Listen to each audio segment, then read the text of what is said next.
ꯁꯛꯀꯝꯃꯒ ꯆꯅꯨꯒꯤ ꯆꯦꯅꯦꯜꯗ ꯇꯔꯥꯝꯅ ꯑꯣꯛꯆꯔꯤ ꯃꯌꯥꯝ ꯑꯩ ꯉꯁꯤꯁꯨ ꯚꯤꯗꯤꯑꯣ ꯑꯃ ꯄꯨꯅ ꯂꯥꯛꯆꯔꯦ ꯉꯁꯤꯒꯤ ꯚꯤꯗꯤꯑꯣꯁꯤꯗꯤ ꯑꯁꯨꯝ ꯃꯨꯛꯕꯥꯡ ꯃꯆꯥ ꯑꯃ ꯇꯧꯒꯦꯅ ꯇꯧꯕꯅꯤ ꯑꯗꯣ ꯑꯩꯒꯤ ꯃꯊꯦꯜꯁꯤꯡꯁꯦ ꯑꯁꯨꯝ ꯌꯦꯡꯍꯜꯂꯛꯀꯦ ꯌꯥꯝꯅ ꯌꯥꯝꯕꯕꯨꯗꯤ ꯅꯠꯇꯦ ꯁꯤꯗ ꯈꯣꯡꯗ꯭ꯔꯨꯝ ꯊꯣꯡꯕ ꯂꯩꯔꯦ ꯊꯨꯝꯌꯥꯛꯄꯤ ꯉꯥꯔꯤ ꯊꯥꯛꯑꯒ ꯈꯣꯡꯗ꯭ꯔꯨꯝ ꯊꯣꯡꯉꯦ ꯍꯋꯥꯏ ꯃꯔꯨ ꯍꯥꯞꯄꯦ ꯑꯗꯩꯁꯤꯅ ꯏꯔꯣꯝꯕ ꯎꯔꯤ ꯑꯂꯨ ꯃꯨꯜꯍꯥ ꯏꯔꯣꯝꯕ ꯑꯗꯒꯤ ꯑꯁꯤꯒꯅ ꯉꯥ ꯃꯀꯣꯛ ꯊꯣꯡꯕꯅꯤ ꯀꯣꯕꯤ ꯂꯩꯒ ꯍꯥꯞꯄꯒ ꯊꯣꯡꯕ ꯑꯗꯒꯤꯗꯤ ꯁꯤꯒ ꯀꯣꯠꯅꯝꯗ ꯁꯤ ꯀꯣꯕꯤ ꯂꯩꯔꯦ ꯑꯣꯜ ꯀꯣꯕꯤ ꯂꯩꯔꯦ ꯑꯗꯒꯤ ꯌꯦꯔꯨꯝ ꯑꯅꯤꯈꯛ ꯌꯥꯎꯔꯦ ꯑꯗꯣ ꯃꯌꯥꯝ ꯑꯩ ꯆꯥꯕ ꯍꯧꯖꯔꯒꯦ ꯈꯣꯡꯗ꯭ꯔꯨꯝ ꯊꯣꯡꯕꯁꯦ ꯍꯥꯟꯅ ꯆꯥꯒꯦ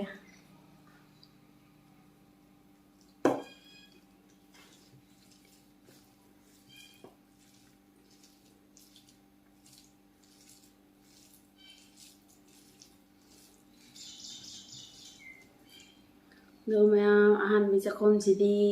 ꯃꯌꯥꯝꯒꯤꯗꯃꯛꯇ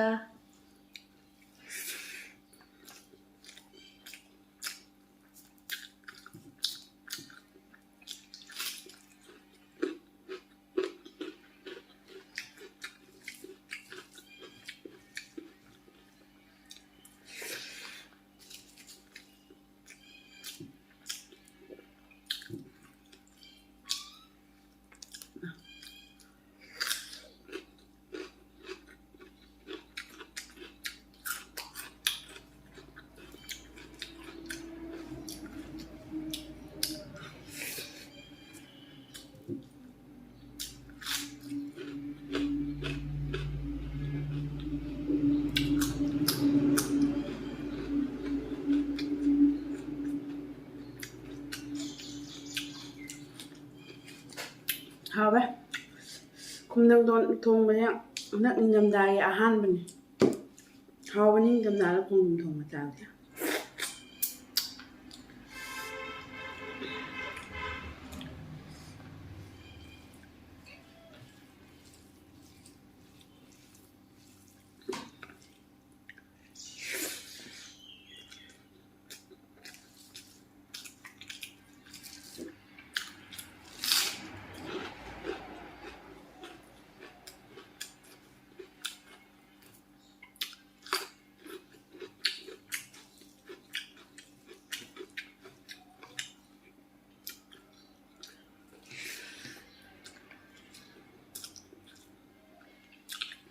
ꯑꯩ ꯉꯥꯗꯒꯤ ꯀꯣꯕꯤ ꯂꯩꯅ ꯄꯥꯝꯕ ꯍꯦꯜꯂꯦꯕ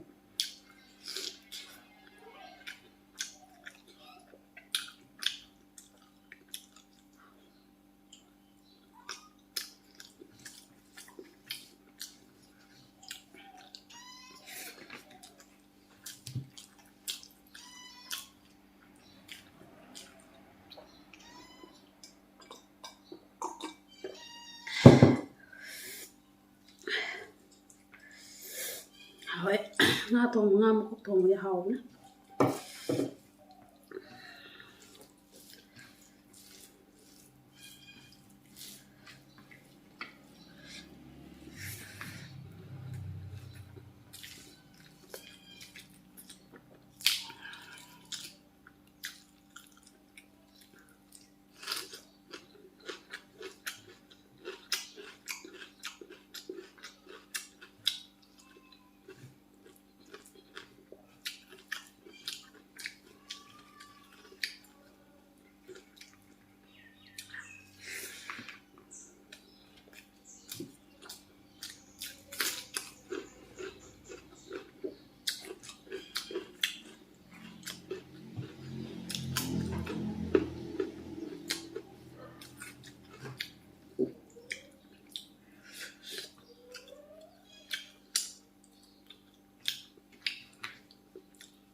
thùng em một xe hầu thì hầu nè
hữu đuông thì nó cãi đâu đuông nó không thì mong hiểu đuông nó bò lên thì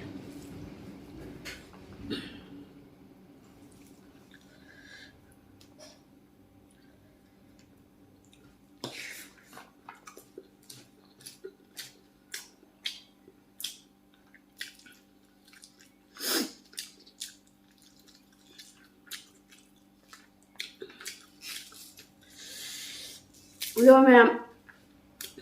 ấy chắc chắn ra nó qua mà hay giờ được quả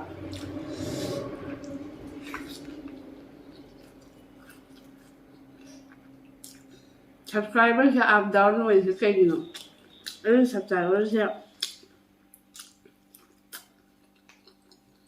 hình là mình dari hati mah tuh nggak mau handana lermoni subscribe terus amu ka unsubscribe tau brai ba ina hai dia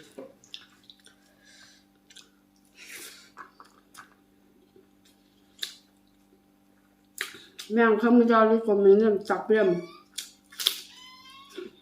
cái gì nói được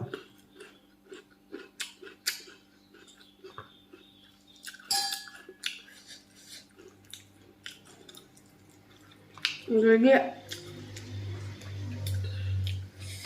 chị em không nói chuyện gì hairstyle này mà chúng cũng gật lên hai và quả đôi chị cũng chỉ rồi chị chơi được đôi style làm tàu đẹp ạ smile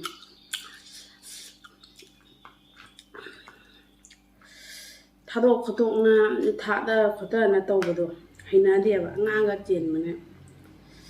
너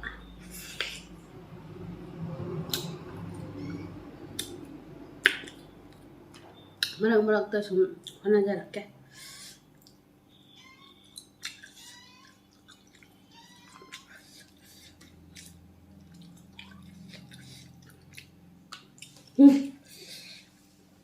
동이 상래야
ꯉꯝꯗ꯭ꯔꯦ ꯃꯌꯥꯝ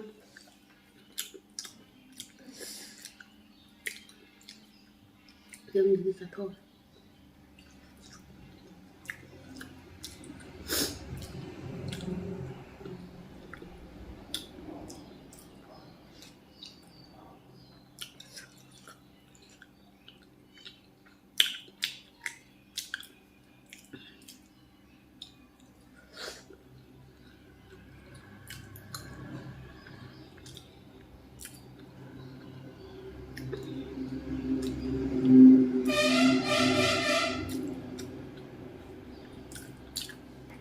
ꯆꯥꯛ hand ꯂꯣꯏꯁꯤꯟ ꯉꯝꯗ꯭ꯔꯦ ꯃꯌꯥꯝ ꯑꯗꯣ ꯑꯩ ꯆꯥꯛ ꯂꯣꯏꯁꯤꯟꯖꯔꯒꯦ